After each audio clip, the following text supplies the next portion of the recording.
ஒருவர் இறந்து விடுவாரேயானால் அவருக்காக வேண்டி வீட்டிலேயே பெண்கள் எல்லாம் சேர்ந்து ஜனாசா தொழுகையை நடத்திடுறாங்க. அதற்கு பிறகு மையத்தை எடுத்து செல்லப்பட்டு கபிரிஸ்தானுக்கு கொண்டு செல்லப்பட்டு அங்கு ஆண்கள் எல்லாம் சேர்ந்து திரும்ப என்ன செய்கிறாங்க, தொழுவுறாங்க. அப்போ 2 தடவை தொழுவுற மாதிரி ஆயிடுது. இந்த மாதிரி தொழுவலாமா? சிலர் தொழுவலாம் அப்படிங்கிறாங்க. இன்னும் சிலர் வந்து இது பித்அத் அப்படின்னு சொல்கிறாங்க. இதில் எது சரியான நிலைப்பாடுன்னு கேட்குறீங்க. கேள்வி எண் 2465. முஸ்லிமான ஒருவர் இறந்து விடுவாரே ஆனால் அவருக்காக நாம் வந்து ஜனாசா தொழுகையை நாம் நடத்தணும் அப்படின்னு நபிகள் நாயகம் ஸல்லல்லாஹு அலைஹி வஸல்லம் அவர்கள் நமக்கு வழிகாட்டி இருக்கிறாங்க. இந்த ஜனாசா தொழுகையை பொறுத்த வரைக்கும் முதல்ல இந்த தொழுகையை பெண்கள் தொழலாமா என்பதை நாம் முதல்ல தெரிந்து கொள்ள வேண்டும். ஏன்னா நிறைய பேர் வந்துட்டு இந்த ஜனாசா தொழுகை என்பது ஆண்களுக்கு மட்டுமே உரித்தான ஒரு தொழுகைன்னு விளங்கி வச்சிருக்கிறாங்க. மார்க்கத்தில் வந்துட்டு எந்த ஒரு தொழுகையாக இருந்தாலும் சரி, கிரகண தொழுகையாக இருக்கட்டும், ஐவேளை ஃபர்ல் தொழுகை, ஜும்மா தொழுகை, பெருநாள் தொழுகைன்ட்டு எந்த ஒரு தொழுகையாக இருந்தாலும் சரி, ஆண்களுக்கு மட்டுமே உரித்தான ஒரு தொழுகை அப்படின்னு சொல்லி நமக்கு மார்க்கத்தில் எந்த ஒரு தொழுகையுமே அப்படி நமக்கு சொல்லி தரப்படலை. ஜனஹ தொழுகையும் இதற்கு விதிவிலக்கு கிடையாது. ஆண்கள் தொழுவதற்கு எப்படி உரிமை படைத்தவர்களாகவும் நபி ஸல்லல்லாஹு சுன்னத்தை பின்பற்றி தொழக்கூடியவர்களாக இருக்கிறாங்களோ அதே மாதிரி தான் பெண்களும் ஜனாசா தொழுகையை தொழலாம். இதை நாம் முதல்ல வந்துட்டு தெரிந்து கொள்ள வேண்டும். ஏன்னா பெண்கள் தொழவே கூடாது ஜனாசா தொழுகை என்று சொல்லக்கூடியவங்க இருக்கிறாங்க. அப்போ இதற்கான ஆதாரத்தை பாருங்க. முதல்ல நபி ஸல்லல்லாஹு அலைஹி வஸல்லம் காலத்தில் வந்து அபு தல்ஹா ரலியல்லாஹு அன்ஹு அவங்களுடைய மகன் உமைர் என்பவர் இறந்து விடுகிறார் ரலியல்லாஹு அன்ஹு. அப்போது நபி ஸல்லல்லாஹு அலைஹி வஸல்லம் அவருக்கு செய்தி அனுப்புகிறாங்க. அவங்க நபி ஸல்லல்லாஹு அலைஹி வஸல்லம் வீட்டுக்கு வந்து ஃபஸல்ல அலைஹி ஃபி மன்சிலிஹிம், அதாவது அபு தல்ஹாவினுடைய வீட்டில் வச்சு ஜனாசா தொழுகையை நபி ஸல்லல்லாஹு அலைஹி வஸல்லம் நடத்துகிறாங்க. நபி ஸல்லல்லாஹு அலைஹி வஸல்லம் வந்துட்டு ஃபதகத்தம ரசூலுல்லாஹி ஸல்லல்லாஹு அலைஹி வஸல்லம் முன்னாடி இமாமாக நிற்கிறாங்க. வகான அபு தல்ஹத வராஹு, அவங்கள பின்னாடி வந்து யார் நிற்கிறாங்கன்னா நபி ஸல்லல்லாஹு அலைஹி வஸல்லம் பின்னாடி அபு தல்ஹா நிற்கிறாங்க.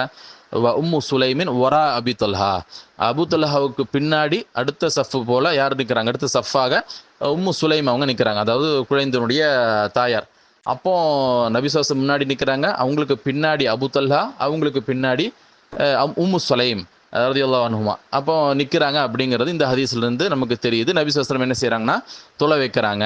வலம் யகுன் மஅஹும் கைருஹும், அவங்கள தாண்டி வேறு யாரும் கிடையாது என்ற ஹதீஸில் வந்துட்டு சொல்லப்பட்டிருக்கு. இது முஸ்தத்ரக் அல ஸஹீஹைன் அப்படிங்கிற இமாம் ஹாக்கிமுடைய நூலில் பதிவாகி இருக்குது. இது 1350 இலக்கத்தில் பதிவாகி இருக்குது. இந்த செய்தி சரியான ஹதீஸ் தான். அப்போ இந்த ஹதீஸ்லேருந்து நம்ம என்னெல்லாம் விளங்கிக்கிறோம் அப்படின்னாக்கா, பொதுவாக ஜனாசா தொழுகை என்பது பள்ளிவாசலுக்கு எடுத்து செல்லப்பட்டு கபரிஸ்தானில் அதுக்குன்னு இடம் இருக்கும், அங்கே தான் வைத்து தொழணும் அப்படின்னு விளங்கி இருக்கிறாங்க. நிறைய பேர் அப்படி கிடையாது, வீட்டிலையும் நாம் தொழுகலாம் ஜனாசா தொழுகை அப்படிங்கிறத விளங்குகிறோம். அதற்கு அடுத்தபடியாக என்ன விளங்கிக்கிறோம்னா, பெண்ணாக இருக்கக்கூடியவரும் ஜனாசா தொழுகையில் பங்கேற்கலாம், அவங்களும் தொழலாம் என்பதற்கு தெளிவான ஆதாரமாக இருக்குது. அப்போ நபி ஸல்லல்லாஹு அலைஹி வஸல்லம் அவர்கள் என்ன செய்யலைன்னா, பெண்ணுக்கு ஜனாசா தொழுகை இல்லை, நீ எதுக்கு இங்கே நிற்கிற, நீ அப்படியே ஒதுங்கி போயிரு, உன்னுடைய குழந்தையா இருந்தால் நீ அது ஜனாசா தொழுகையெல்லாம் பங்கேற்கக்கூடாதுன்னு சொன்னாங்களா? கிடையாது. ஒரு ஆண் தொழுவதை போலவே பெண்ணும் தொழலாம். ஏன்னா இந்த துக்கம் என்பதும் மரணித்தவருக்காக நாம் ஜனாசா தொழுகை தொழணும், தொழுகையில் அவருக்காக துவா கேட்கணும் என்பதும் ஆணுக்கு மட்டும் ஏற்படக்கூடிய ஒரு உணர்வு அது, அல்லது பெண்ணுக்கும் ஏற்படுமா? பெண்ணுக்கும் தான் ஏற்படும். இப்போ ஒரு ஆணாக இருக்கிறாரு, அவருடைய குழந்தையோ அவருடைய மனைவியோ அவருடைய அப்பாவோ இறந்து விடுவாரே, ஆனால் அவங்களுக்காக வேண்டி ஒரு ஆண் என்ன செய்கிறாரு, ஜனாசா தொழுகையில் பங்கேற்கிறாரு. நான் அதே நேரத்தில் ஒரு பெண்ணுக்கு வந்து அவருடைய தந்தையோ அவருடைய கணவரோ குழந்தையோ அவர் அண்ணனோ இறந்துட்டாருன்னா நீங்கள் மட்டும் ஜனாசா தொழக்கூடாது அப்படின்னு சொல்லுவது என்ன நியாயம்? இதில் ஏதோ மார்க்கத்தை இவங்க குத்தகை எடுத்தது போல் சிலர் என்ன ஃபத்வா கொடுக்குறாங்கன்னா, மக்கா இல்லைன்னா நம்ம தொழுதுக்கலாம். இது என்னது இது? இதுக்கு என்ன ஆதாரம்? அங்கே வேறு வழியில் எல்லாம் தொழுதுட்டு இருக்கிறாங்க, பெண்கள் சும்மா தனியாக உட்காந்துருக்க முடியும்? அங்கே வந்து மக்காவில் வந்துட்டு காபத்துல்லாவில் வச்சு அங்கே இறக்கும் பொழுது ஜனாசா தொழுகை நடக்கும். அப்போ அந்த நேரத்தில் பெண்கள் தொழுதுடுறாங்க. அப்போது அது பழமையாக இருக்குது. அங்கே போயிட்டா, இங்கே தமிழகத்திலேருந்து போயிட்டாங்க அப்படின்னாக்கா அவங்களும் தொழக்கூடிய ஒரு நிலை ஏற்படுதுங்கிறனால அவங்களும் தொழுதுறாங்க. அப்போ அதுக்கு வேண்டிய செய்ய வேண்டியது அது மட்டும் ஓகே அப்படிங்கிற எந்த ஒரு ஆதாரமும் கிடையாது. சும்மா மன இச்சையின் அடிப்படையில் அது மட்டும் கூடும். ஆனால் நம்ம ஊரில் தொழக்கூடாதுன்னு ஃபத்வா சொல்லக்கூடியவங்களாக இருக்கிறாங்க. இதற்கு எந்த ஒரு ஆதாரமே வைப்பது கிடையாது. இப்போ நாம் சொல்லக்கூடிய இந்த ஆதாரத்தில், இந்த ஹாக்கிம் என்ற நூலில் உள்ள அந்த ஆதாரத்தில், ஹாக்கிம் இமாமுடைய நூலில் வந்துட்டு தெளிவாக பெண் ஜனாசா தொழுகை தொழலாம்னு இருக்கிறதே. அப்போ பெண்ணு தொழவே கூடாது என்று சொல்லுவது வழிகேடான ஒரு கருத்தாக இருக்கிறது. நபி ஸல்லல்லாஹு அலைஹி வஸல்லம் காலத்திலேயே நபி அவர்கள் இமாமாக இருக்க ஸல்லல்லாஹு அலைஹி வஸல்லம் பின்னாடி பின்பற்றி பெண் தொழுதுருக்கிறாங்க என்பதற்கு இது தெளிவான ஒரு ஆதாரமாக இருக்குது. சரிங்களா? ஒன்று. அடுத்து வந்து பெண்கள் தொழலாம் என்பதற்கு நம்ம மறுக்க முடியாத ஒரு ஹதீஸ் ஆதாரமாக இருக்குது. அதற்கு அடுத்தபடியாக 2 தடவை தொழலாமா, ஒரு தடவை பெண்கள் தொழுதுறாங்க, அப்புறம் பின்னாடி வந்து ஆண்கள் தொழுகிறது, இதை பற்றி ஆதாரம் இருக்கா அப்படின்னா, நேரடியாக இதே வாசகம் ஹதீஸில் இல்லைனாலும் இது பித்அத்தில் ஆகாது. ஏன்னா சற்று நம்ம சிந்திக்க கடமைப்பட்டிருக்கிறோம். நபி ஸல்லல்லாஹு அலைஹி வஸல்லம் காலத்தில் வந்துட்டு ஜனாசாவை எடுத்து செல்லக்கூடிய அந்த மக்கள் வந்து சஹாபாக்கள் எடுத்துகிட்டு போவாங்கல்ல, ஆண்கள்லாம் சுமந்து போவாங்க.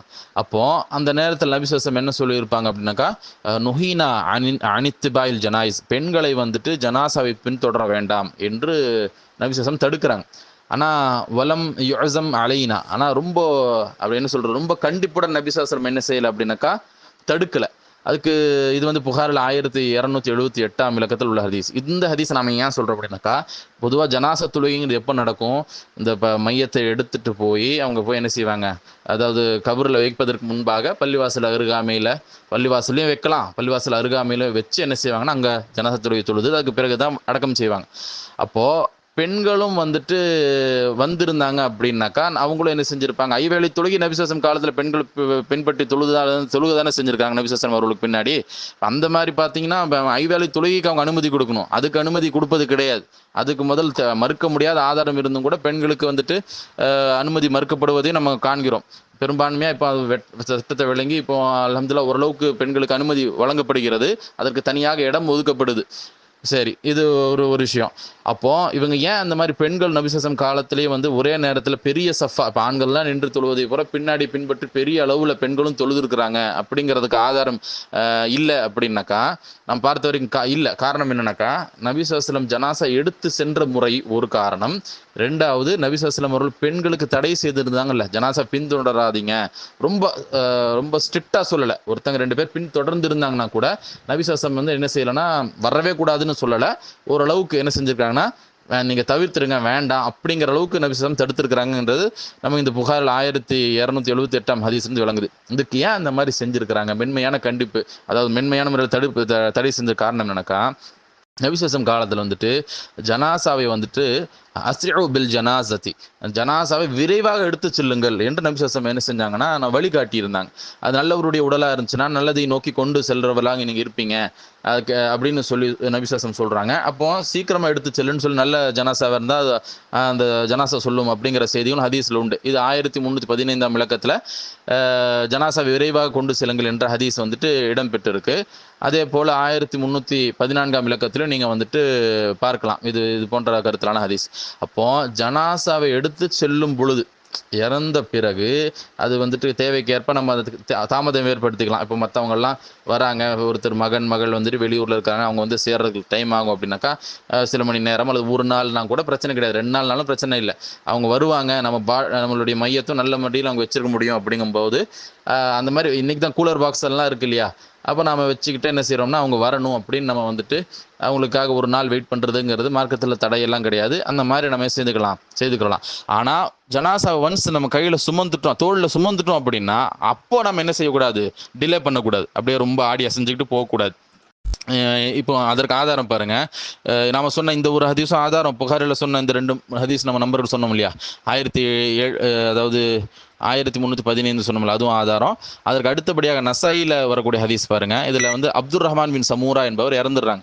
அவருடைய ஜனாசா வந்து மக்கள்லாம் ஊர்ந்துகிட்டே எடுத்துட்டு போறத பாக்குறாங்க. அபு பக்ரா என்ற ஒரு சஹாபி பாக்குறாங்க, மக்கள்லாம் ஊர்ந்துகிட்டே இருக்கிறாங்க, அவ்வளோ ஃபாஸ்டா ஒன்றும் போகல. அப்பதான் அவங்க சொல்றாங்க, சஹாபி சொல்றாங்க, ரைத்துனா மஅ ரசூலுல்லாஹி ஸல்லல்லாஹு அலைஹி வஸல்லம் வ இன்னா நகாது நர்முலு பிஹா ரமலா. நபி ஸல்லல்லாஹு அலைஹி காலத்தில் வந்துட்டு, அதுவும் எப்படி சொல்கிறாங்கன்னா, நபி ஸல்லல்லாஹு அலைஹி முகத்தை கண்ணியப்படுத்திய இறைவன் மீது ஆணையாகன்னு சொல்லிட்டு சொல்கிறாங்க, நாங்கள் சஹாபாக்கள் நாங்கள் வந்து நபி ஸல்லல்லாஹு அலைஹி காலத்தில் ஓட்டமாக ஓடும் அளவுக்கு விரைந்து செல்வோம் அப்படின்னு சொல்கிறாங்க. இப்போ ஜனாசாவை வந்துட்டு ஒன்ஸ் நம்ம தோளில் சுமந்துட்டோம் அப்படின்னாக்கா, நம்ம பொதுவாக இந்த சுண்ணத்தை அதிகமாக யாரும் பின்பற்றுவது கிடையாது, சும்மா கொஞ்சம் அப்படியே மெதுவாக போகிறது அப்படிங்கிற மாதிரியான நிலையில் நம்ம காண்றோம். ஆனால் சில இடத்துல கொஞ்சம் விரைவாகவும் போகிறாங்க, அதுவும் வந்து சுண்ணத்துங்கிறது தெரியாமல் போயிடுறாங்க. அப்போ அந்த சுண்ணத்தா இருக்குது அப்படிங்கிறதும், ரெண்டாவது எந்த அளவுக்கு சொல்கிறாங்கன்னா, அதாவது ஓட்டமாக ஓடும் அளவுக்கு விரைந்து செல்வோம் அப்படின்ட்டு அவங்க சொல்கிறாங்க. அப்படின்னா அப்போ சஹாபாக்கள் ஆண்கள்லாம் இப்படி தான் போயிருப்பாங்க நபி ஸல்லல்லாஹு அலைஹி காலத்தில். நபி அவர்களுடைய வழிகாட்டுதல் அடிப்படையில் ஓடி தான் இருப்பாங்க, அதாவது கொஞ்சம் ரொம்ப ஃபாஸ்ட்டாக நடந்திருப்பாங்க. அதற்கு ஈக்குவலாக அதற்கு அந்த ஆண்கள் செல்லக்கூடிய அந்த வேகத்திற்கு இணையாக பெண்கள் வருவது சிரமம். அதற்கென்று ஒரு முறை நபி ஸல்லல்லாஹு கற்றுக் கொடுத்துட்டாங்க. ஆனால் இன்றைக்கு அது பெரும்பான்மையான அளவில் பின்பற்றப்படுவது கிடையாது, மக்களுக்கு அந்த மாதிரி போதிக்கப்படலை. ஆனால் நபி ஸல்லல்லாஹு காலத்தில் அது ஒரு சுண்ணத்தாக வழிகாட்டி இருக்கிறாங்களா, கொஞ்சம் ஃபாஸ்ட்டாக போகணும், ஓட்டம் அப்படிங்கிற அளவுக்கு கொஞ்சம் விரைந்து எடுத்துகிட்டு போகக்கூடியதான் ஜனாசா எடுத்து செல்லக்கூடிய முறையாகவே மார்க்கத்தில் சொல்லப்பட்டிருக்கு. அதற்கு வந்துட்டு ஈடு கொடுக்கக்கூடிய வகையில் பெண்கள் இருப்பாங்களா அப்படின்னாக்கா அவங்களுக்கு சிரமம். அவங்க கொஞ்சம் அப்படியே ஓடுவது அப்படிங்கிற சிரமம். ரெண்டாவது, ஓடுவதன் காரணத்தினால பெண்கள் ஓடுவதற்கும் ஆண்கள் ஓடுவதற்கும் வித்தியாசம் உண்டு. அது நம்ம சொல்ல வேண்டாம், அது நம்ம கொஞ்சம் அறிவுள்ளவர்கள் சிந்தித்தாலே விளங்கும். அப்போ ஆண்கள் ஜனாசா போன்ற அந்த மாதிரியான கட்டத்தில் இருக்கும்போது அவங்க வந்துட்டு எடுத்து செல்லும் பொழுது பெண்களும் பின்னாடி கொஞ்சம் விரைந்து வந்தாங்கன்னா அதனால என்னெல்லாம் ஏற்படும் அப்படிங்கிறது அறிவுடையவர் சிந்தித்தா விளங்கும். அதனாலையும் இருக்கலாம் ஒரு காரணம். நபிசாசம் அவர்கள் என்ன செஞ்சிருக்கிறாங்க, பெண்கள் வர வேண்டாம், நீங்க வந்துட்டு ஜனாசா பின்தொடர வேண்டாம் அப்படின்னு சொல்வதற்கு இதுவும் ஒரு காரணமா இருக்கலாம். ஏன்னா நம்ம சிந்திச்சனால விளங்குது இல்லையா, பெண்களும் ஓடி வரும் பொழுது அவங்களும் ஆண்களுக்கு இணையாக ஓடி வர முடியாதுங்கிறது ஒண்ணு, விரைந்து வர முடியாதுங்கிறது ஒண்ணு. ரெண்டாவது, அவங்க ஓடினாங்க அப்படின்னாக்கா உடலினுடைய சில பாகங்கள் எல்லாம் அது வந்துட்டு வேற மாதிரி ஆகிவிடும். அதனால வந்துட்டு நபிசாசம் அதனாலயும் என்ன செஞ்சிருக்கிறாங்க அப்படின்னாக்கா தடை செஞ்சிருக்கிறாங்க அப்படிங்கிறதும் விளங்குது. அதையும் தாண்டி ஒரு சில பெண்கள் வந்திருந்தாங்க அப்படின்னாக்கா கொஞ்சம் பின்னாடி தான் வந்திருக்க முடியும். விரைந்து ஓடி வருவதுங்கிறது சிரமம். அப்போ கொஞ்சம் முன்ன பின்ன என்ன செஞ்சிருப்பாங்க, வந்திருப்பாங்க, சென்றும் இருக்கிறாங்க அப்படிங்கிறது அந்த ஹதீஸ்ல விளங்குது. அதாவது ஓரளவுக்கு தான் தடை செய்திருக்கிறாங்க அப்படிங்கிற மாதிரி தான் அந்த ஹதீஸ்ல வந்திருக்கு. அப்படின்னா ஒரு சிலர் என்ன செஞ்சிருப்பாங்க, போயிருக்கலாம் அப்படின்னு விளங்கக்கூடிய வகையில் அந்த ஹதீஸ் இருக்கு. இப்போ இதை நம்ம ஏன் சொல்லி காட்டுறோம் அப்படின்னாக்கா, ஜனாசாவை வந்துட்டு பின்தொடர்ந்து பெண்களும் அப்படியே நிறைய பெரிய கூட்டமாக போயிருந்தாங்க அப்படின்னாக்கா அங்கே இருந்து அவர்களும் தொழக்கூடிய வாய்ப்பை பெற்று இருப்பாங்க. ஆனால் அப்படி ஜனாசா தூக்கி சொல்லக்கூடிய முறையின் காரணத்தினால தான் பெண்கள் வந்துட்டு திரளாக ஆண்களுக்கு இணையாக நபிகள் நாயகம் ஸல்லல்லாஹு காலத்தில் பின்பற்றி தொழாமல் இருந்திருக்கு அப்படிங்கிறத நம்ம சிந்திச்சா என்ன செய்து கொள்ளலாம், விளங்கி கொள்ளலாம். இது ரெண்டாவது பாயிண்ட் ஆச்சுங்களா. அதற்கு அடுத்தபடியாக அப்போ வந்து பெண்கள் தனியாக தொழக்கூடாதா, ஒரு ஜனாசாக்கு 2 முறை வந்து தொழப்படுவதுங்கிறது அது பிதஅத்தா அப்படின்னா அதுவும் கிடையாது. பாருங்க, இதற்கு நபிகள் நாயகம் ஸல்லல்லாஹு அலைஹி வஸல்லுடைய காலத்துக்கு பிறகு நடந்த ஒன்று சம்பவம் தான். அதாவது சஅத் இப்னு அபி வக்காஸ் ரலியல்லாஹு அன்ஹு அவங்க வந்துட்டு இறந்துடுறாங்க. இறந்த பிறகு அவங்களுக்காக வேண்டி நாங்கள் வந்துட்டு தொலை வைக்கணும்னு நினைக்கிறோம், நாங்கள் தொழுறோம்னு நினைக்கிறோம் ஜனாசா தொழுகை அப்படின்னு சொல்லி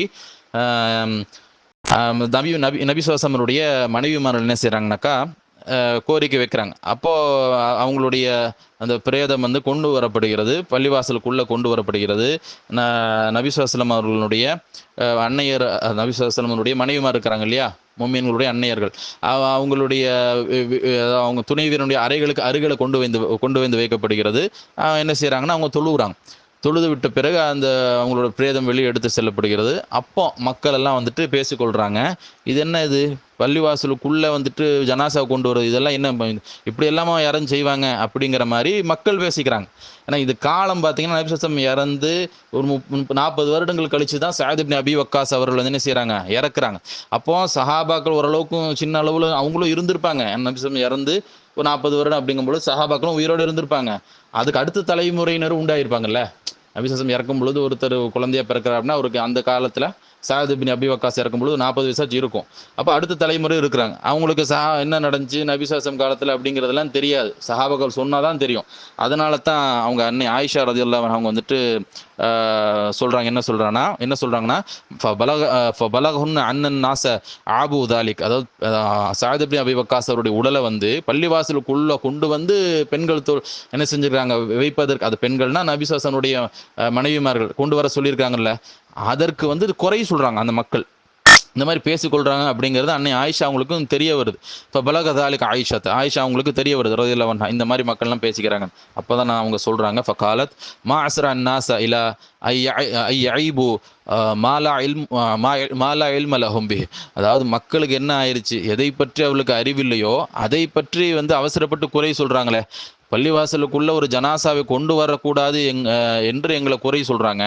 ஆனா அல்லாஹ்வின் தூதருடைய காலத்திலேயோ வமா சல்ல ரசூலுல்லாஹி ஸல்லல்லாஹு அலைஹி வஸல்லம் அலா சுஹைல் இப்னு பைதா இல்லா ஃபி ஜௌஃபில் மஸ்ஜித், நபி ஸல்லல்லாஹு அலைஹி வஸல்லம் காலத்துல சுஹைல் இப்னு பைதா என்ற சஹாபியை வந்துட்டு இறக்கும் பொழுது அவங்களுடைய மையத்தை வந்துட்டு நபி ஸல்லல்லாஹு அலைஹி வஸல்லம் காலத்தில் என்ன செய்யப்பட்டுச்சா, பள்ளிவாசலின் நடுப்பகுதியில் கொண்டு வந்து வைக்கப்பட்டு அவங்களுக்காக ஜனாசா தொழுகை நடத்தப்பட்டிருக்கு. இவங்களாம் அடுத்த ஜென்ரேஷன் ஆயிட்டாங்க, சிறிய அளவில் சஹாபாக்கள் இருக்கிறாங்க, ஆனால் அடுத்த ஜென்ரேஷன் தான் அதிகமாக போயிருப்பாங்க இல்லையா. அப்போ அவங்கள நோக்கி இந்த மாதிரி அன்னை ஆயிஷா அவங்க சொல்வதையும் நம்ம பார்க்குறோம். அப்போ இதிலிருந்து நமக்கு என்னெல்லாம் விளங்குது அப்படின்னாக்கா, ஒன்று பள்ளிவாசலுக்குள்ளே வைத்து நம்ம தொழுவலாம் அப்படிங்கிறது ஆதாரம். ரெண்டாவது என்னன்னாக்கா, மக்கள் எல்லாம் எதை குறை சொல்கிறாங்க, அதாவது பெண்கள் நபி ஸல்லல்லாஹு அலைஹி வஸல்லம் மனைவியர்கள் வந்துட்டு மனைவிமார்கள்லாம் அவங்கள பெண்கள்லாம் செஞ்சுருக்காங்கன்னா தொழுது இருக்கிறாங்க, எப்படி போய் பெண்கள் தொலை போச்சு, இவங்க தனியாக ஒரு ஜமாத்தை போட்டுக்கிட்டாங்கன்னா இது எப்படி, இது சரியா அப்படின்னு குறைய சொல்லலை. ஏன்னா அது பழக்கத்தில் இருந்திருக்கு, அது வழக்கத்தில் இருந்திருக்கு, அந்த மாதிரி சம்பவம் நடந்திருக்கு. அதனால தான் மக்கள் அதையே குறைய சொல்லலை. எப்படிப்பா பெண்கள்லாம் சேர்ந்து தனியாக ஜமாத்தை போட்டுறீங்க, இது என்ன இதெல்லாம் புதுசு புதுசாக பண்ணுறீங்க அப்படின்னு சொல்லலை. அது வளமையாக அவங்களுக்கு அந்த பார்த்திருக்கக்கூடிய நிகழ்வாக இருக்குது. ஆனால் பள்ளிவாசலுக்குள்ள கொண்டு வைப்பதை பற்றி தான், ஜனாசா உடலை வச்சதை பற்றி தான் மக்கள்லாம் குறை சொல்றாங்க. ஏன்னா அவங்களுக்கு தெரியாது. நபிசாசம் காலத்துல அந்த ஜனாசா தொழுகைங்கிறது வீட்லேயும் குறைவாக நடந்திருக்கு.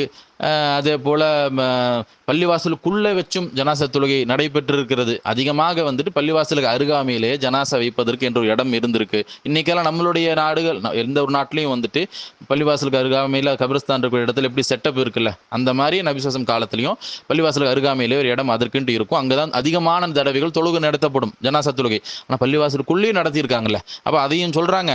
ரெண்டாவது, நபிசாசம் காலத்தில் இருந்தே என்ன நடந்திருக்கு அப்படிங்கிறது விளங்குறோம்னா, அவங்க காலத்திலும் பெண்கள் இந்த மாதிரி என்ன செஞ்சுருக்காங்கன்னா தனியாக தொழுது இருக்கிறாங்க. அது அப்படியே வலிமையாக தான் என்ன செஞ்சுருக்கிறாங்கனாக்கா அது பின்பற்றி தொழுது இருக்கிறாங்க. அதே தான் அடுத்த தலைமுறையினரும் பார்த்துருக்குறாங்க. இது அன்னை ஆயிஷா அவங்களுடைய தொடர்பு வரக்கூடிய இந்த ஹதீஸ் முஸ்லிமில் 1771 இலக்கத்தில் 71 இலக்கத்தில் இருக்கு, 1771. இப்போ இதிலிருந்து நமக்கு விளங்குது, மக்கள் எல்லாம் என்னப்பா ஜனாசா பள்ளிவாசல் நடுவில் கொண்டு வச்சிருக்கிறீங்க அப்படின்னு சொல்லி தான் குறைய சொல்றாங்களே தவிர, பெண்கள் நீங்கள்லாம் போய் தொழுகிறீங்களா, பெண்கள் தொழலாமா என்றோ, நீங்கள் தனியாக ஜமாத்து தொழுகிறீங்க, அப்போ நாங்கள் எப்படி இருந்தாலும் வெளியே கொண்டு போய் வழக்கமாக வைக்கக்கூடிய இடத்துல வச்சு நாங்கள் என்ன செய்வோம், ஆண்கள்லாம் தொலை வைப்போம் இவருக்கு, அப்போ 2 தொழுகை ஆகி போயிருமே, இதெல்லாம் என்ன அப்படின்லாம் கேட்கல. காரணம் என்ன அப்படின்னாக்கா, அவங்க தொழுது இருக்கிறாங்க. நான் அந்த ஆயிஷா ரலியல்லாஹு அன்ஹா பெண்கள்லாம் என்ன செஞ்சுருக்காங்கன்னா இந்த மாதிரி ஒன்றுக்கு மேற்பட்ட முறையில் அந்த மாதிரி தொழுது இருக்கிறனால தான் அவங்களும் குறைய சொல்லலை. அப்போ நபிசாசம் காலத்தில் இந்த மாதிரி நடந்திருக்கிறதுக்கான வாய்ப்பு இருந்திருக்கு அப்படிங்கிறத இந்த ஹதீஸிலிருந்து நம்மளுக்கு தெளிவாக விளங்குது. இன்னும் சொல்ல போனால், ஒன்றுக்கும் மேற்பட்ட முறைகள் ஒரே மனிதர் ஜனாசா தொழுகை திரும்ப திரும்ப தொழுவது தான் நம்ம நபிசாசம் காட்டி தரலை. ஆனால் அதே சமயம் ஒருத்தர் தொழாத ஒருத்தர் என்ன செய்கிறார் அப்படின்னாக்கா, ஒரு ஜனாசா தொழுகையில் பங்கெடுத்துக்கிறார். இன்னொரு தொழுகை நடக்குது, அதில் இன்னொருத்தர் பங்கெடுக்காதவர் பங்கெடுத்துக் கொள்கிறார். அந்த மாதிரி நடக்கும் பொழுது எத்தனை தடவை வேணால் நம்ம என்ன செய்யலாம்னாக்கா ஜனாசா தொழுகை நடத்தலாம். இப்போ உதாரணமாக ரொம்ப பெரிய ஒருத்தர் மரணிக்கிறார் வைங்களேன், மரணிக்கிறாரு, ரொம்ப பெரிய ஒரு சமுதாய தலைவராக இருக்கிறாரு. மக்கள் வெள்ளம் ரொம்ப அதிகமாக இருக்குது, கட்டுப்படுத்தவே முடியாதவங்களுக்கு அவ்வளோ அதிகமாக சேர்ந்துருச்சுன்னு வைங்களேன். இப்போ நம்ம தாராளமாக என்ன செய்து கொள்ளலாம் என்றால், அது தொடர்பாக கூட நாம் முதல்ல எவ்வளவு கொள்ளுமோ, எவ்வளோ பேர் நம்ம அரேஞ்ச் பண்ண முடியுமோ அவ்வளோ பேருக்கு நாம் முதலாவது தொழுது முடிச்சுட்டு, அதற்கு பிறகு நாம் என்ன செய்யலாம், அடுத்து அவருக்கு யாருக்கு தொழுகை கிடைக்கலையோ அவங்க முன்னாடி நின்று அவங்களில் யாராச்சும் ஒருத்தர் இமாம நிற்க வச்சு அந்த மாதிரி தொழுதுக்கலாம். அதே மாதிரி தான் இது பெருநாள் தொழுகை அப்படி தான். பெருநாள் தொழுகைக்கு ஒரு முறை தான் தொழணும்னு கிடையாது. தொழுதவர் திரும்பி தொழக்கூடாது, தொழுகை கிடைக்காதவர் அவர் தொழுதுக்கலாம். அவங்க இப்போ தொழுகையை ஆரம்பிச்சு மிஸ் ஆகிடுச்சு அப்படின்னாக்கா ஒரு 50 பேர் 100 பேர் பின்னாடி வராங்கன்னா என்னப்பா பண்ணுறது அப்படின்ட்டு இருக்க வேண்டிய அவசியம் கிடையாது. அவங்க எல்லாம் சேர்ந்து அவங்க தனியாக ஒரு ஜமாத்து போட்டு, அதாவது தனியாக மீண்டும் என்ன செய்து கொள்ளலாம், பெருநாள் தொழுகையை தொழுதுக்கலாம். ஒரே ஒருத்தர் தான் திரும்ப திரும்ப பெருநாள் தொழுகை தொழுவது நபிசாசம் காட்டித்தரலாம். அந்த மாதிரி செய்திடக்கூடாது. தவிர மற்றபடிக்கு எத்தனை முறை வேணால் நடத்தி கொள்ளலாம் அப்படிங்கிறதை நாம் என்ன செய்துக்கலாம், விளங்கிக்கலாம். இது பிதத்தெல்லாம் கிடையாது. பிதத்துன்னு சொன்னால் எதனால பிதத்து அப்படிங்கிறது காமிக்கணும்.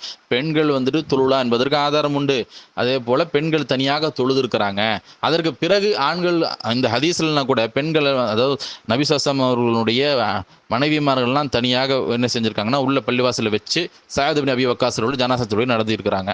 அத்தோட போய் அடக்கியிருப்பாங்களா? கிடையாது. ஆண்கள்லாம் சேர்ந்து தொழுவது தான் பெரிய ஜமாத்தாக இருக்கும். அவங்க தொழாமல் நிச்சயமாக அடக்கி இருக்க மாட்டாங்க ஜனாசா உடலை.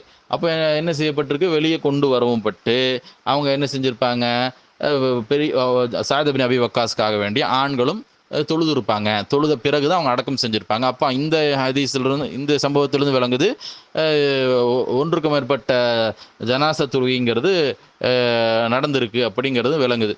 எனவே ஒன்றுக்கு மேற்பட்ட முறையான காரணம் இருக்குது. முக்கியமான காரணம் என்னன்னாக்கா, நம்ம நாட்டில், அதுவும் தமிழ்நாட்டு மட்டும் கிடையாது, வட இந்தியாவாக இருந்தாலும் சரி, பெண்களுக்கு ஜனாசா தொழுகை ஹராமுங்கிற மாதிரி ஆக்கி வச்சிருக்கிறாங்க. அப்போ இந்த மாதிரி பண்ணீங்க அப்படின்னாக்கா கபிரிஸ்தானுக்கு, அதாவது பள்ளிவாசலுக்கு அருகில் இருக்கக்கூடிய ஜனாசா தொழக்கூடிய இடத்துலையும் வந்துட்டு அனுமதிக்கப்படுவதும் கிடையாது. அப்போ இந்த மாதிரி இருக்குனாக்கா, அப்போ அவங்க தன்னுடைய தந்தைக்கு, தன்னுடைய குழந்தைக்கு பெண் எப்படி ஜனாசா தொழுகையை தொழுவாங்க? இல்ல, ஹராம் ஆக்கப்படாத ஒரு அதாவது மார்க்கத்துல வந்துட்டு நபி ஸல்லல்லாஹு காட்டி தந்த ஒரு தொழுகை தான் பெண்களும் தொழுலான்ட்டு ஆதாரம் இருக்கும் பொழுது, கூடாதுங்கிற மாதிரி நிலை ஏற்படுத்தி வச்சீங்கன்னா, அப்ப அவங்க என்னதான் செய்வாங்க? வீட்டுல தானே தொழுவாங்க. அதையும் நீ செய்யக்கூடாது. இது பிதுஅத்னா, இது என்னது? இது எங்க இருந்து எடுக்குறீங்க? அது மாதிரி நபி ஸல்லல்லாஹு வீட்டுல தொழுதுருக்காங்கல்ல, இமாமாக இருந்து அவங்கள பின்பற்றி என்ன தொழுதுருக்குறாங்க, பெண்ணு தொழுதுருக்காங்கல்ல. அப்போ பெண்கள்லாம் கூடி தாராளமாக என்ன செய்யலாம்? அவங்க தொழுது கொள்ளலாம். பெண்ணை இமாமா இருந்தாலும் சரி, அல்லது ஒரு ஆண் அங்கே நின்று என்ன செய்யலாம்? அவருக்காக தொழ வைக்கலாம் என்பதை நாம் என்ன செய்து கொள்ளலாம்? நாம் அறிந்து கொள்ளலாம்.